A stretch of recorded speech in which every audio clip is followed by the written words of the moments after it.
All right, so day 2 going strong. First thing I noticed was this morning I slept in a little bit. I think I went to bed at around 10 last night. I read for like 45 minutes.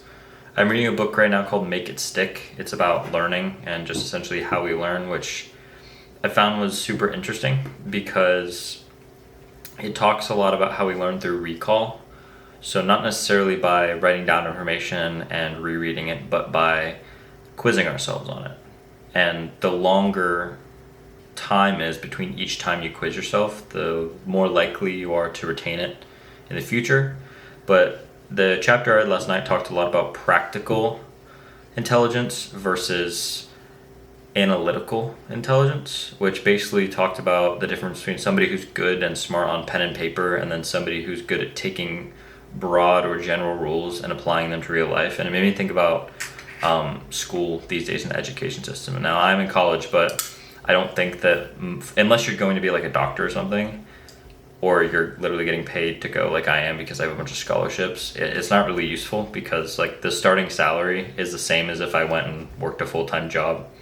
Like I'd make a few dollars an hour more from 4 years of college. You never make back the money, but all that to say, I thought it was really cool because it talks about the difference between practical knowledge and analytical knowledge. And school teaches you analytical knowledge, but practical knowledge is what you need to succeed. And that makes sense why all of the, not all, but some of the super successful like entrepreneurs and people who start businesses were dropouts, because most of business knowledge, I would say most, is practical. Like it's applying principles and noticing patterns and being able to apply those in your niche.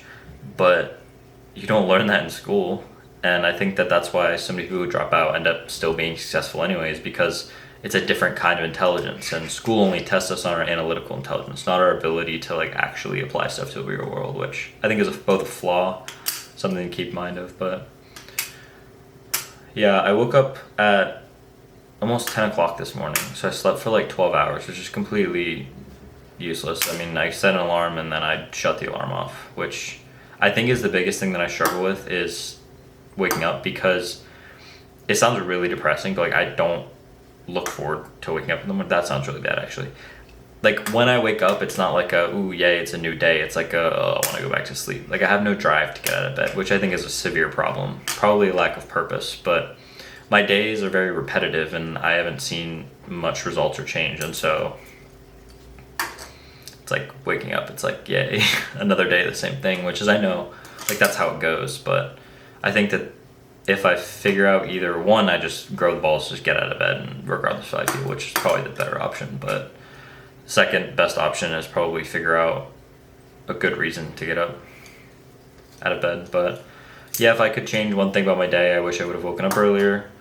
That's something I need to work on. And otherwise, the second thing that I've been putting a lot of thought into recently is this idea of burning the ships, like eliminating alternatives, and not just like big alternatives like drop out of college and go all in, but like little alternatives, because it's the little stuff that adds up, right? Like I didn't do any work today, but it wasn't because I didn't do anything. I just have so many other little responsibilities that I have a list of like 15 things that I've been putting on hold because it's final season where I'm at. And so naturally I had to catch up today. And so half of this stuff I didn't really need to do. It's stuff that I, one, procrastinated or put on hold because I wanted to study for my exams instead, which is somewhat reasonable. And secondly, most of this stuff, like, I could just not do. But it's a good thought. I have to put more into it, but just the idea that like, look, if you're doing 17 different things, no wonder you only have 2 hours a day to work. If you really want to be successful and start a business, especially if it's one that has a lot of competition, you need to actually put the hours in. Like if I'm going to need to do 70, 80 hours a week consistently for a few years, that's all of my waking hours. Like if I'm getting my 9 hours, I'm like a beauty queen, so like I'm really grumpy if I don't get it between 8 and 9 hours. A lot of people can do 6, 7. I can't. 6, 7. I can't. I mean I could, but it takes a toll. After a couple of days I notice I get really grumpy, I get really impatient, my mental clarity goes out the window, and then I'm just in a pissy mood, and I get more done if I just get the 9 hours of sleep. So think that just sticking to the 9, but that's 15 hours a day waking times 7. 15 times 6 is 90, so 105 hours of waking time per week. I'm spending 80 of that in the other 25 hours. Like if I'm gonna go work out, I'm gonna cook and eat healthy. Like I don't have money to buy a chef or something.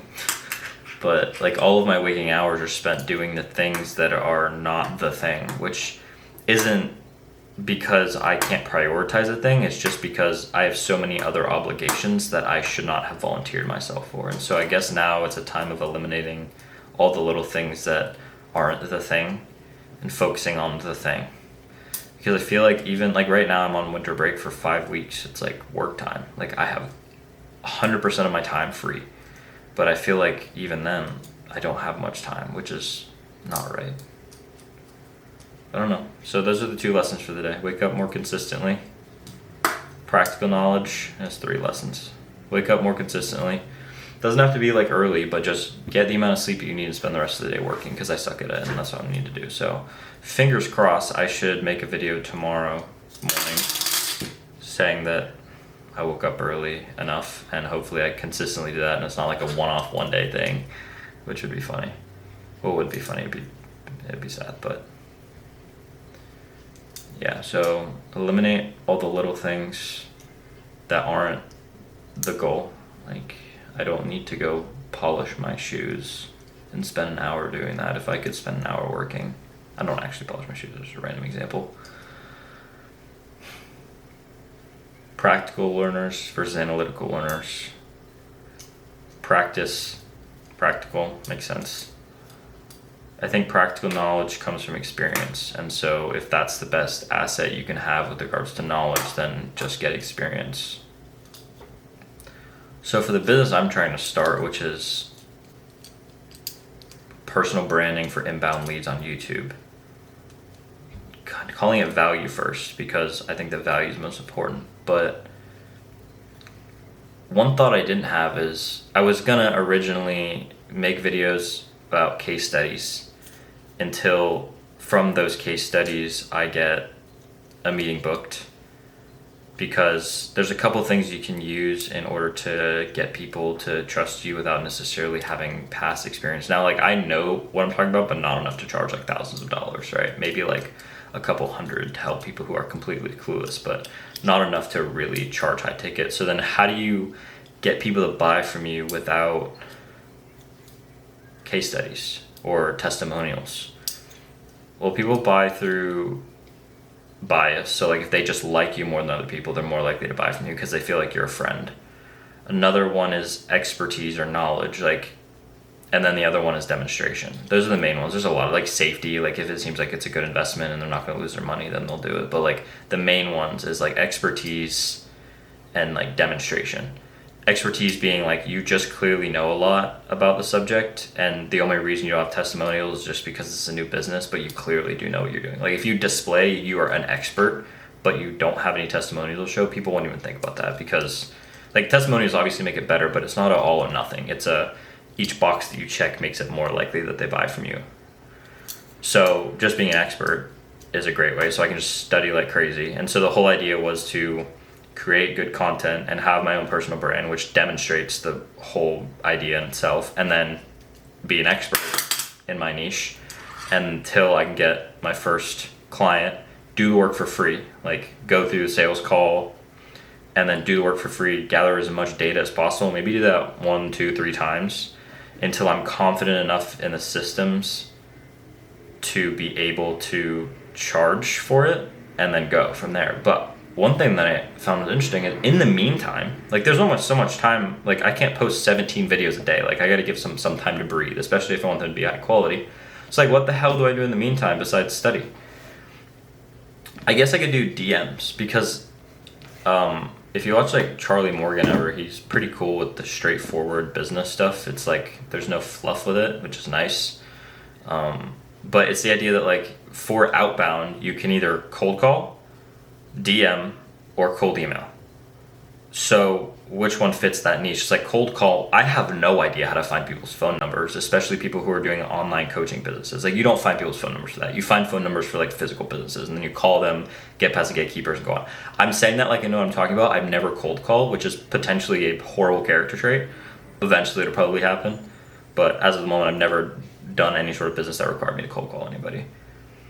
And then cold email is always an option, but I feel like cold email is getting flooded with like the instantly AI campaigns, and I think that it's gonna be like like a cursive U. Okay, so like you know how a cursive U is like this, and then it goes down, and then it doesn't go all the way back up, but it's like here.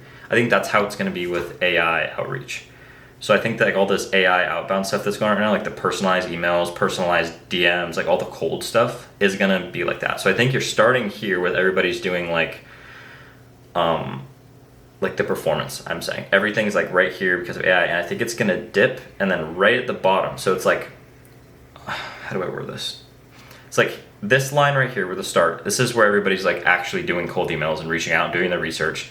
And then as AI gets more and more adopted, less and less people are going to be doing outreach. And then right here at the bottom peak, it's going to burst, and everybody's going to be using AI. And so then there's no competitive advantage to using AI. And so then people are going to start redoing personal, actually human written outreach emails, or people are just going to like stop checking their emails because it's just all AI. Like when everybody does it, there's no competitive advantage, but I don't think it's going to go all the way back up. So I think it's going to start a lot of like, say 80% of people are doing cold email. It's going to go to like 5%, probably more, and then it's going to pop because no competitive advantage because everybody's doing it, or the people aren't going to answer because everything's AI. And then it's going to go back up to like a pretty good equilibrium, like 60%. So it's like in the end, I think that cold outreach, like not using AI, is still probably going to end up winning anyway. And so it's like cold email is an option, but I feel like right now we're at that tip of the U where everybody's using AI, and it's starting to get annoying. So like the best option or the easiest thing to find is DMs. So like find somebody who's running an online coaching business or some sort of info, whether it be like, probably not an agency, probably like DIY or DWI, so like coaching or courses, which has a bad rep, but like it's just because people have given a bad rep. But if you actually do what you're supposed to do, then it doesn't matter. Like, but all that aside, the best option, like if I'm gonna coach online, people who run online courses, just DM them, just do a volume game in the meantime. Like until I start getting inbound, I can't rely on just inbound. So like for the meantime, I sit down and find people who are doing online coaching businesses, just mass cold DM them on like Instagram or something. If I can find their email, I'll cold email them too and say, hey, I reached out to you on Instagram. But like just mass do that and just say, look, I'll do work for free. And then I can get my testimonials early, and then that'll help me like fast track the inbound leads on YouTube, because then I can start using that third or fourth box with the testimonials. It's like, say I have the expertise, cool. Say I actually am demonstrating it, so I have a personal brand, like I'm getting have some sort of inbound, and like I clearly know what I'm doing. And then I have like it's safety, I have a guarantee, like I'm likable, so people are more biased to buy from me, and I have like all the boxes checked. But the biggest box obviously is testimonials. It's like if you've done this before, you're good at doing it, and it works for you, then that's like everything, like that's proof. So if I have two of those boxes, but then it's like he's done this before successfully, once I check that box, it'll be like a lot easier to convert people. So like if I can just do cold DMs in the meantime while I hopefully wait for inbound, then by the time I get my first inbound, maybe I have already gotten 2, 3, 4, 5 clients for free, just doing free work. And then by the time I get my first inbound from YouTube, I'll be able to actually charge them. But that's the game plan right now. I want to do like a mixture. I don't want to do an agency, so I'm not going to do just done for you. There will be a done for you aspect of it. My camera's going to die. Damn it. It's fine. There will be a done for you aspect of it, but like I'm going to do mostly like helping them implement it so they don't need me after a while, like fizzle out, which I heard from a kid named Trey. Really cool. He's a smart kid, but it's like, I say he's a kid, he's probably like a year or two younger than me, but yeah, that's probably the game plan right now, is in the meantime, while I'm making videos, read a lot, and just do cold DMs in the meantime if I have nothing else to do, and try to get free clients so that I can learn what the hell I'm doing. Alright, I'm gonna make one of these early tomorrow so that I hopefully successfully got up early so that I'm not like bullshitting. But But yeah, I hope you guys have a great day. Peace.